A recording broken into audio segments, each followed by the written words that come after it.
In the name of God, Creator, Redeemer, Sustainer. Amen. A sower goes out to sow. The seed falls where it falls, some on the path, worn hard by feet, some on rock, thin soil and quick to warm, some among thorns, already crowded with other growth, some on soil turned and open. As Jesus says, let anyone with ears listen. And as we listen, we often hear this parable as a story about 4 different kinds of people: the shallow and the receptive, the distracted and the faithful, sorted like seed into separate bins, so that hearing the story becomes an exercise in working out which bin we belong to. Yet think about the sower. He walks across a single field, scattering the same seed from the same generous hand onto path and rock and thorns and turned soil. For this reason, many people have thought about the parable in a different way, as an invitation for us to understand it not as 4 people, but as 4 regions within a single human life, what I call 4 gardens of the heart. On this reading, within each of us there are gardens where the seed lies exposed, gardens where growth is thwarted, where life struggles to breathe, and there are gardens too where the seed bursts into life. And when we think about it this way, we start to have a whole lot of different set of thoughts. Gardens can change, hardened paths can soften, rocks can be lifted, suffocating thorns can be cleared, soil can be cultivated. Every garden of our lives remains capable of change. And so this changes the way we hear the story. The parable is no longer about handing down a verdict on the kind of person we are. Rather, it teaches us to reflect on the condition of the different parts of our lives and to recognise that different parts of our lives need different kinds of care. So let's consider each in turn. Some ground in our lives has been walked on for so long that its surface is sealed up. The soil is there underneath, but repeated pressures have compacted the surface, so the seed only sits on top, exposed. We can have paths like that within us, an old grief revisited so often that it is worn smooth and hard, a self-appraisal or judgment inherited from our youth that we scarcely even remember choosing it. Perhaps a fear rehearsed every night until it becomes the shape of the ground itself. Typically, these paths are not built on purpose. They're made the way paths are always made, by pushing down over and over again on the same place day after day, making the ground flat and lifeless. The thing about paths is that they rarely look alarming. In fact, if anything, they look efficient. Paths are the shortest way across a garden. They are routes everybody knows, worn smooth enough that no one has to think about where their feet are landing. But that's precisely what makes them dangerous. Nothing about a well-worn path tells you that it has stopped being able to grow anything at all. And yet the seed still falls here. The sower doesn't miss the path. The generous hand of God scatters seed across it as freely as every other garden. But unfortunately, the seed is exposed, and before it can enter the earth, birds carry it away. Are there areas in your life where repeated pressure day after day has hardened the ground? Are there areas in your life where nothing good ever seems to grow?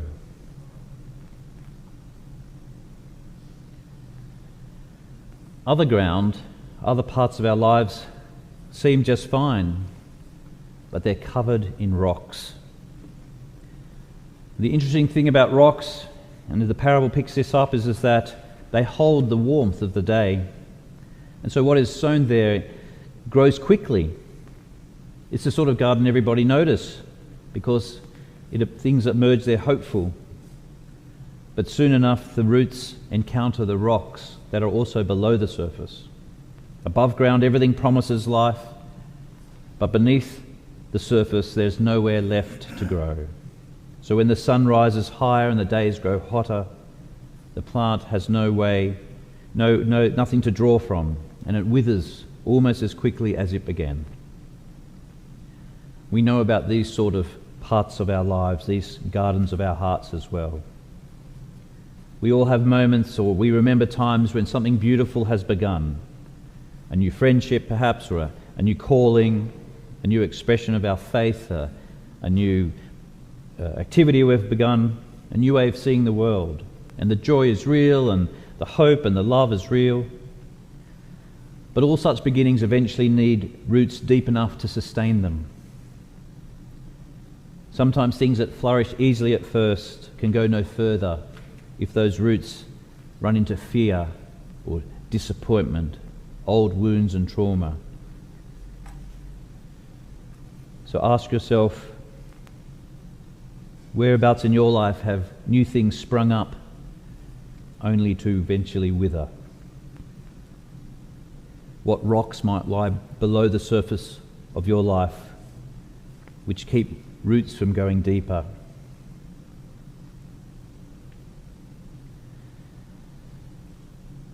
The third type of soil, the third garden of our heart, I find really interesting. It's where the thorns are. Roots take hold, green shoots emerge, leaves open towards the light. But the thing about thorns, they're just ordinary plants. They're not evil. They're just more prolific. They're not nasty. They just happen to grow better. They drink the same rain and reach for the same light. But as the thorns outpace the young plants, they leave everything else with less and less room to grow. Just check the rectory garden if you don't believe me.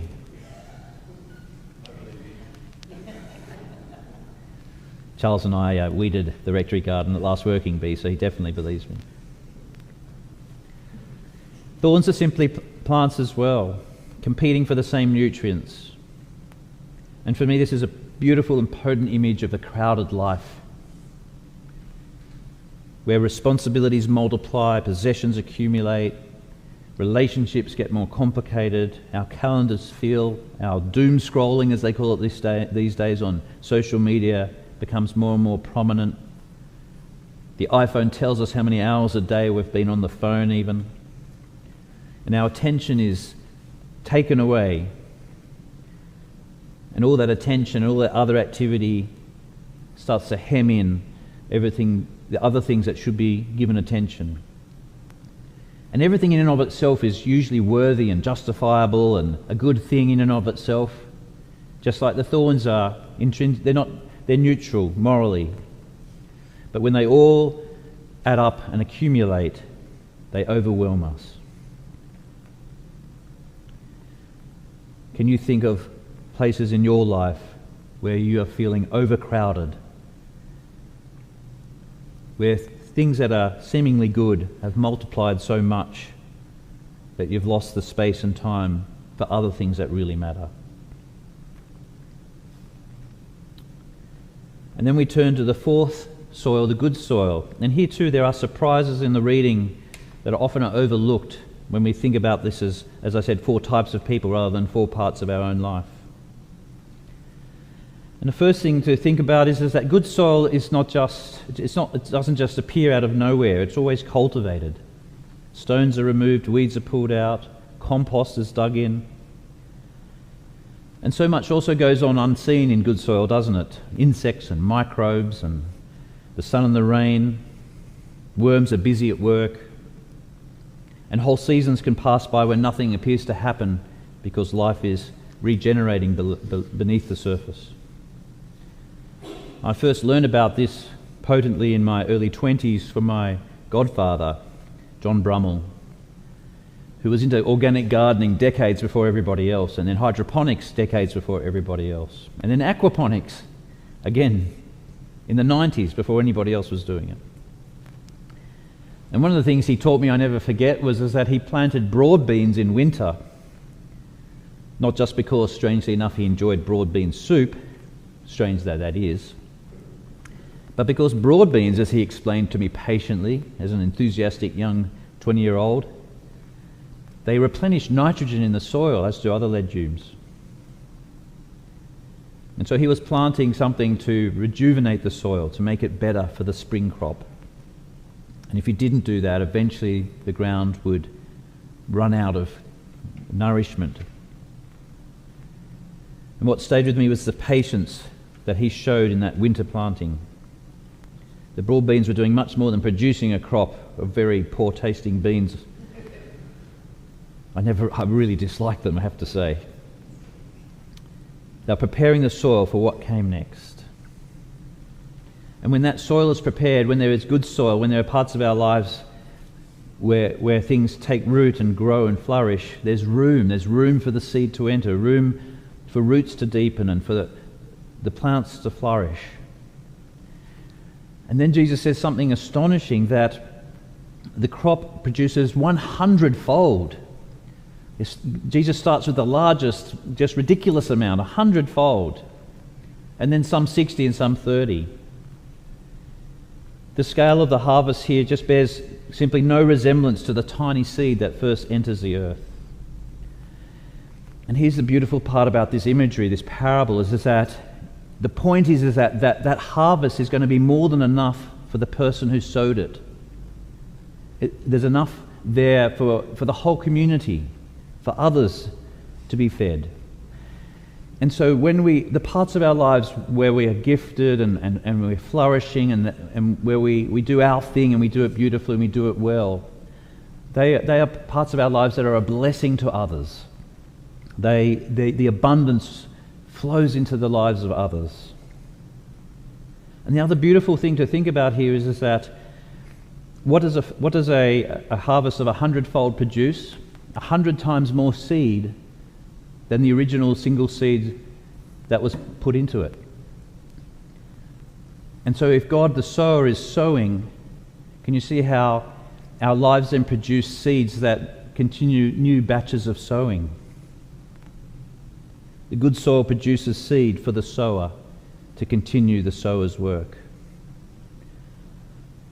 So the fourth set of questions are perhaps a bit easier and a bit gentler to ask and to reflect upon. Where in your life are you flourishing? What are the things that you do brilliantly and wonderfully and exuberantly? I remember the very first time I played piano at church, I was only about maybe 16, 17, I was in a youth group, and I hadn't had lessons in piano since I was a young child. And they just had the chords. I was learning the flute, I was just playing the piano, and I just sat down at the piano. And to this day it remains a mystery how I could really play. And I couldn't just play, I played with the people singing and the chords, and I was improvising, and people continually came up to me afterwards and said, "Oh, that was so beautiful," and it just helped us sing. And I almost felt guilty that it just sort of came naturally, but it was this thing where I just happened to be flourishing, and it was just a gift.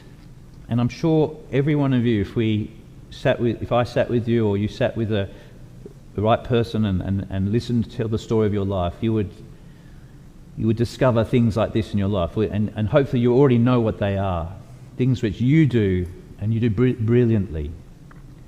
And they bring abundance to others, 100-fold. They bless others.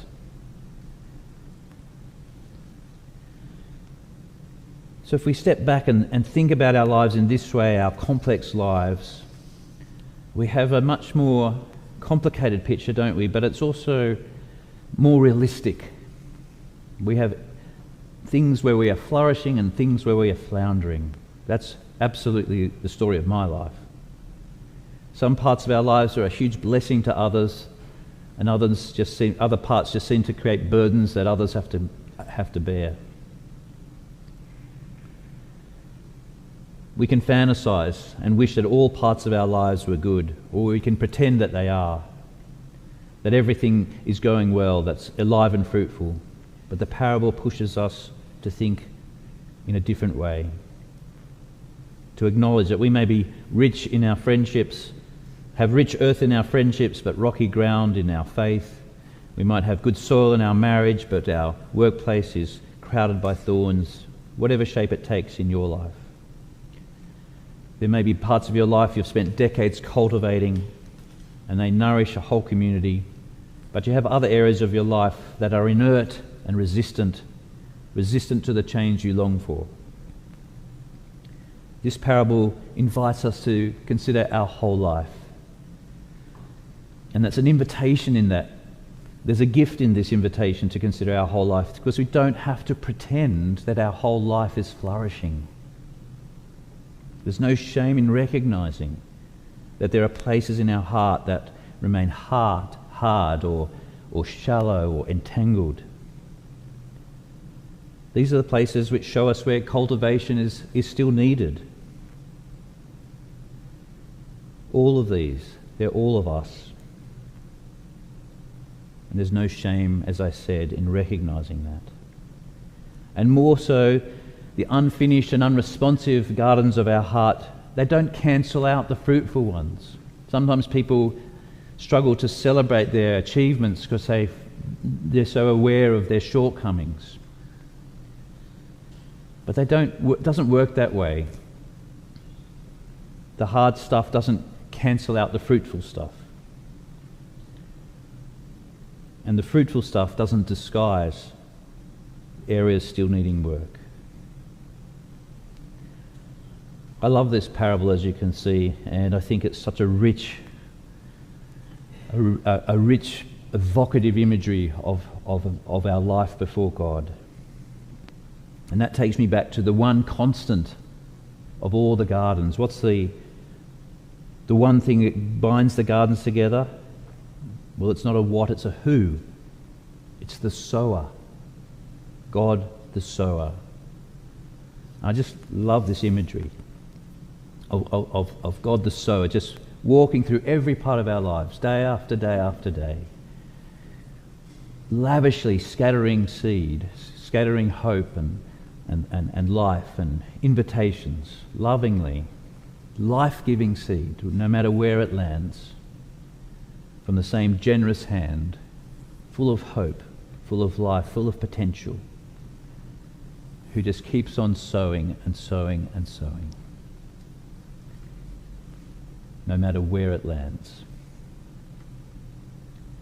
Amen.